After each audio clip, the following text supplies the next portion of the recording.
Welcome to the Cathedral of Speed, the only circuit to have featured on the original MotoGP calendar, and someone who knows how it feels to stand on the podium here in Assen is Scott Redding. Scott, this year looked as though it was going to be a great opportunity for you. You were given a factory ride, back with your old team, but it's not been the golden ticket to the front. How's it been for you? Yeah, it's been quite difficult because we expected to be more at the front. But I mean, it's just sometimes you can't tell what the package is going to be. I mean, the bike is really good, but it's not as good as others for this moment. And still I'm learning a lot with the bike. There's still more to come from me because the Hondas are still at the front, you know, so I still have some improvements to make myself, but the bike is very challenging and you have to be very delicate with the changes you make. How was the transition from the open class bike to the factory? Almost worse than I expected. Really? Why? Because with the open bike we had the soft tyre and we had the less power, and now this year we have less grip and we have more power, so it's harder to control with the spin, and you can't take any lap time from the edge of the tyre because all the time it keeps spinning, so you have to make the time in the braking, but then you can't be aggressive in braking because you unsettle the bike, so you keep tripping over yourself, and it's just a matter of time of understanding the Honda. Last year you were a rookie in the class. Has it been easier coming in as your second year, or do you feel like there's been more expectation placed on you? I feel like there was more expectation, but it's actually quite normal because I expected more from myself also, you know, and when you look to the lap times of last year, I would have been higher up, but this year with the Ducati, the Yamaha, the Suzuki taking steps up, it's just dropped us down the time board, so we just need to dig in a bit more and try and get closer to the front. It's been a really unpredictable year this year, but remarkably, you still own the record for the youngest ever Grand Prix winner, and you did a lot of your growing up here. What's it like growing up in this kind of environment? For me, it's quite normal. I don't know much different, you know, because I came in 2008 was my first year and I'm still here now. So I have a lot of friends here, know a lot of faces, and for me it's just a normal life. Off the track, we can see on Twitter and Instagram, not stalking you by the way, that you're obviously now participating in triathlons, and obviously there's the obvious health benefits there, but I'm guessing it's a little bit more. Yeah, I mean, I started doing triathlon. There was a few friends by me that sort of said, oh, I should do it. And I was like, yeah, no. And then I thought, you know what, I started to do it. And then I just got hooked on it. And I mean, because I put a lot of hard work in, you know, here for racing the MotoGP bike. But then I wasn't really getting the benefit that I wanted. You know, working really hard, training every day, twice a day. But you come to a weekend and you don't get the results. So when I started doing the triathlons, it gave me that motivation to keep fit, try and improve all the little areas, and the best thing is it's still racing. It makes sense. So it's time for the Twitter questions. The hardest part of this is trying to read the names. So the first one comes from @Akil, and they've asked you, do you talk to yourself or shout in your helmet whilst you're racing?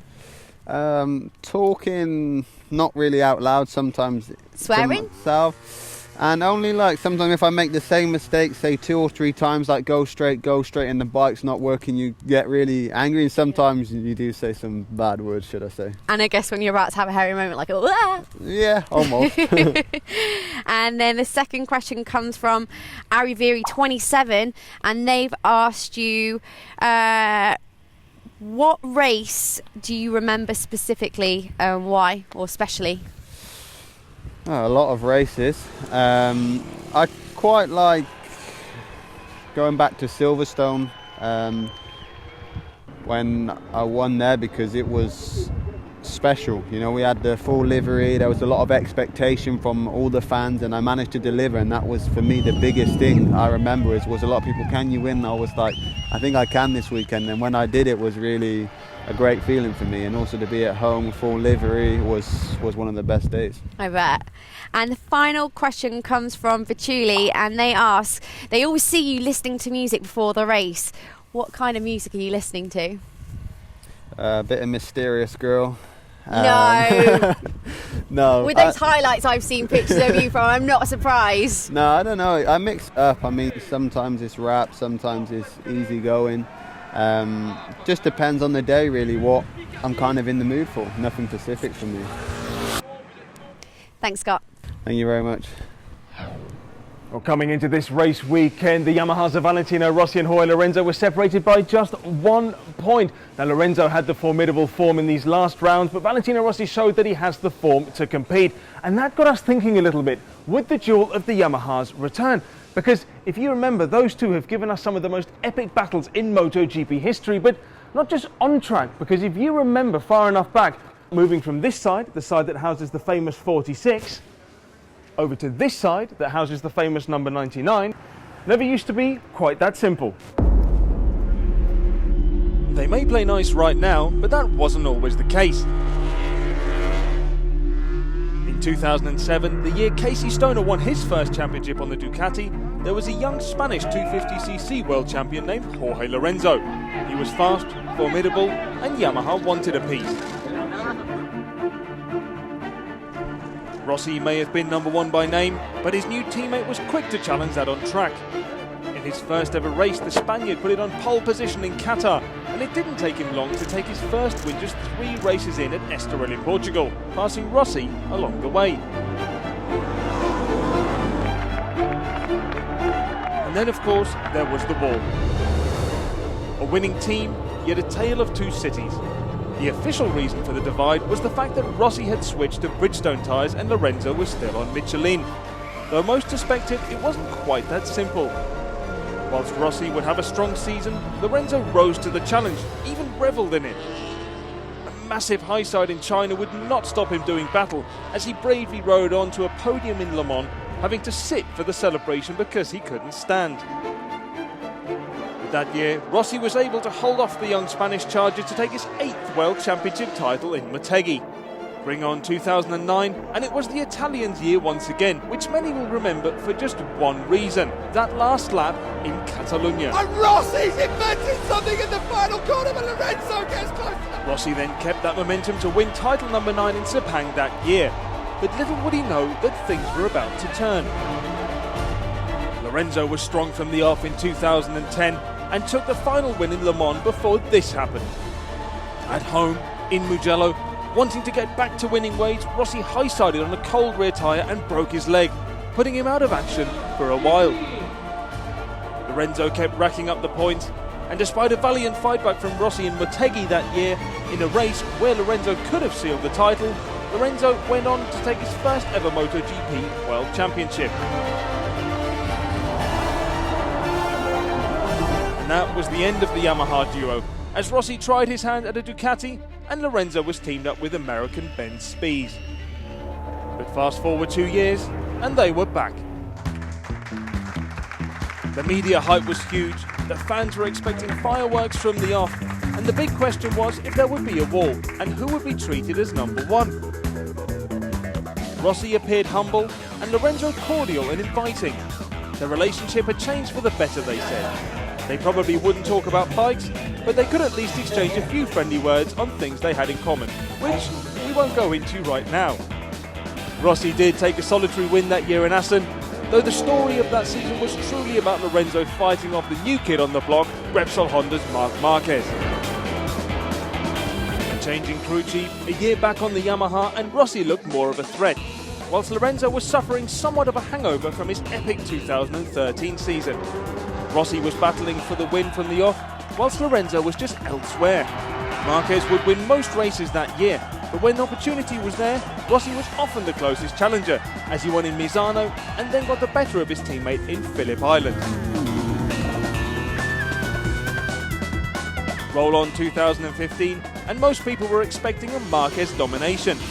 But what we got instead was a winning streak from Rossi, and then a winning streak from Lorenzo. The two haven't truly gone head-to-head like in some of their past encounters yet, but considering their past, 2015 might just shape up to be another epic.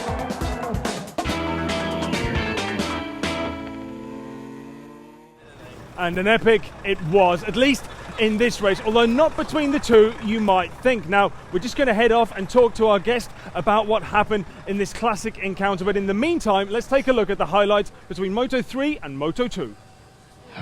Here we go. We're underway at Assen for the last time ever on a Saturday. 22 laps of the Van Drenthe circuit. It's round 8 of the Moto3 World Championship. Lights out here in Holland. Bastianini got away well from pole position, as did Karel Hanneke. Miguel Oliveira got a really good start there. You can see the number 44 shuffling to the outside of the track. Oliveira's going to lead the way from Bastianini, Navarro, Danny Kent. Well, Fenati means business. Romano Fenati swoops past Kent, swoops past Oliveira. Quartararo looking up the inside of Enea Bastianini. There was a definite touch there as they went through the Struben. Here comes Miguel Oliveira up the inside at the Ramshock. Oliveira is through. Who's going to be bravest on the brakes? Danny Kent moves into second place. Here comes Quartararo.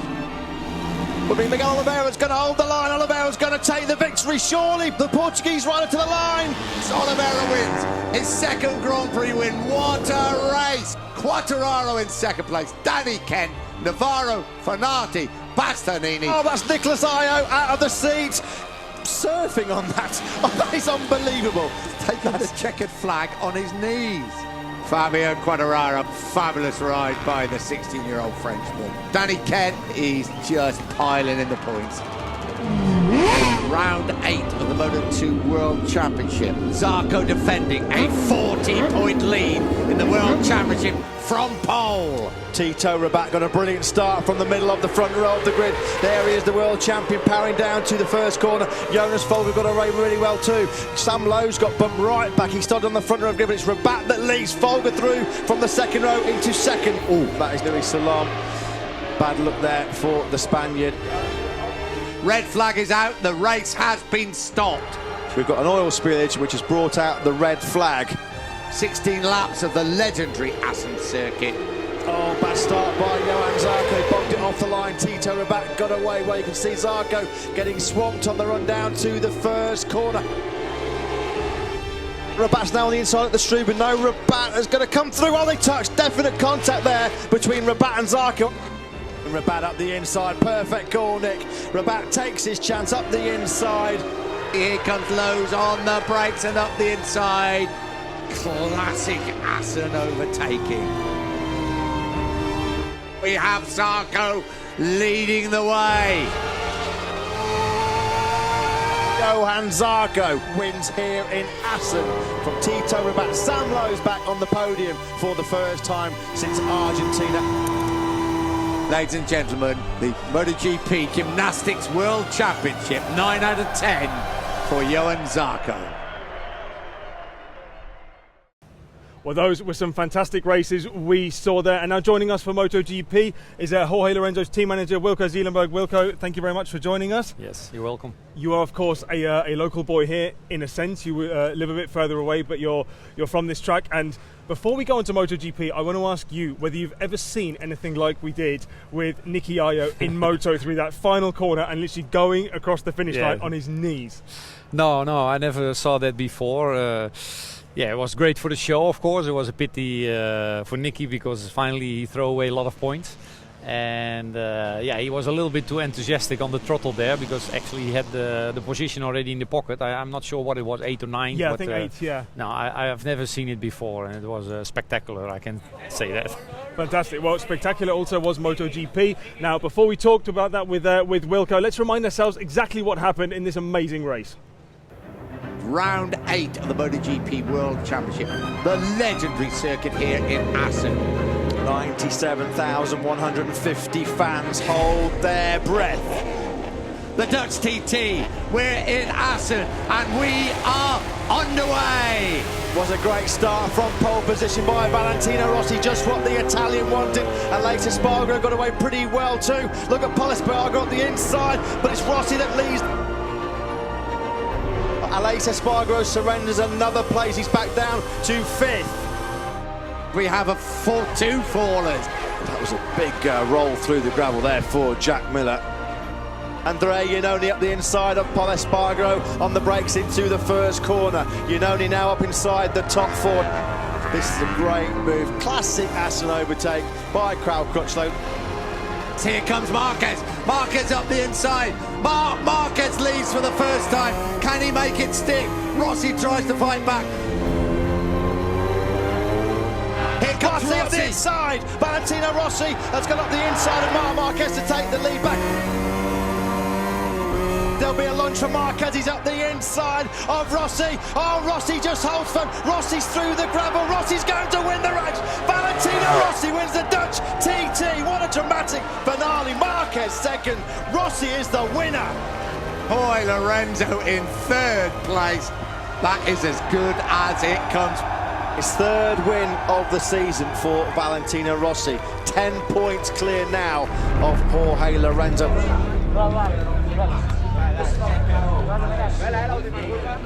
Well, absolutely stunning performance and very exciting. But I think before we move on to that, let's talk about Jorge Lorenzo. Obviously, very close to our home, Wilco. Jorge kind of looked like he had the pace, couldn't quite keep up with those guys. What was the issue? Because he'd been so dominant before.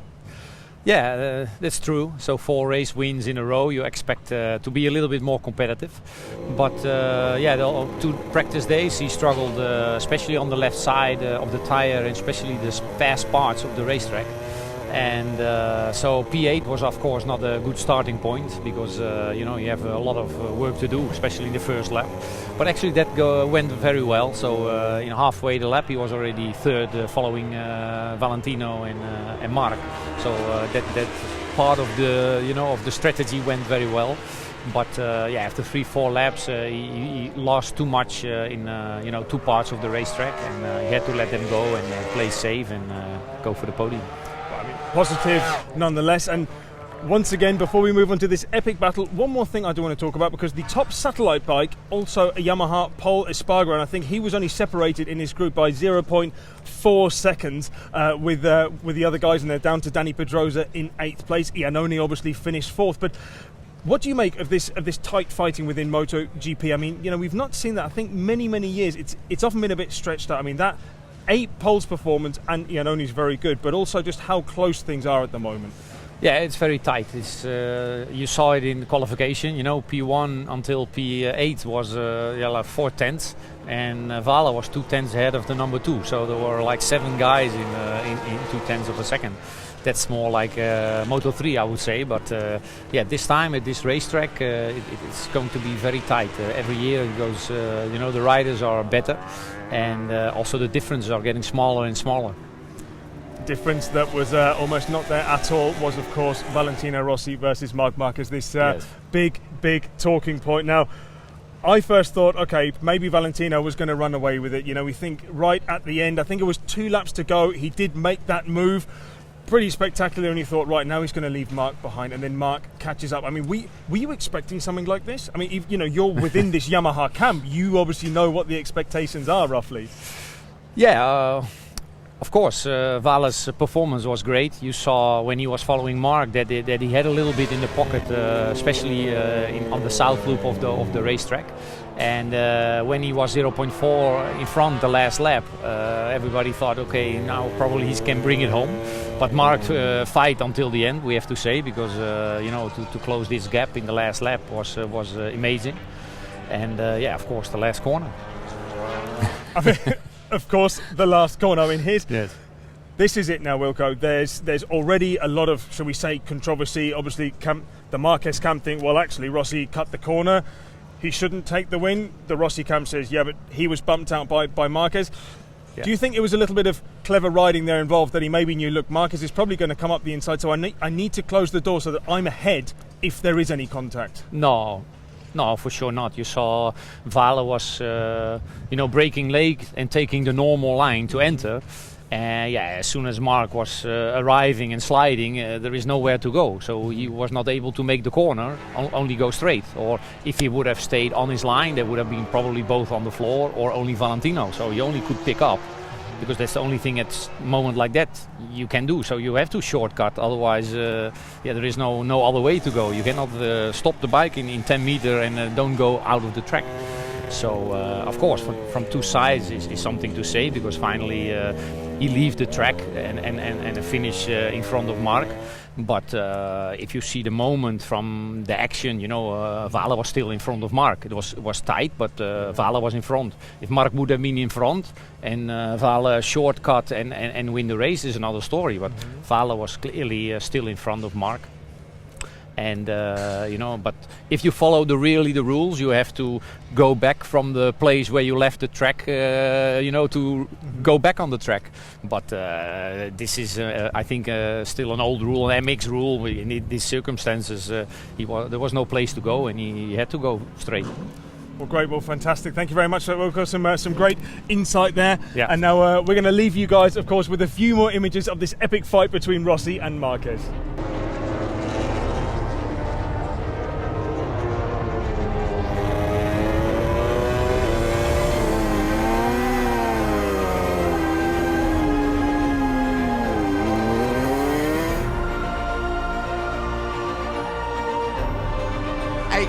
A classic encounter between Rossi and Marquez. That is his 85th MotoGP victory, the 111th of his Grand Prix career. What else can you say about Valentino Rossi? Well, I know you guys were expecting the end of the show, but we just heard from a few shrewd editors back in the office that have been doing a little bit of searching through the archives, that we found a little gem, because as it turns out, Amy has met Scott once before.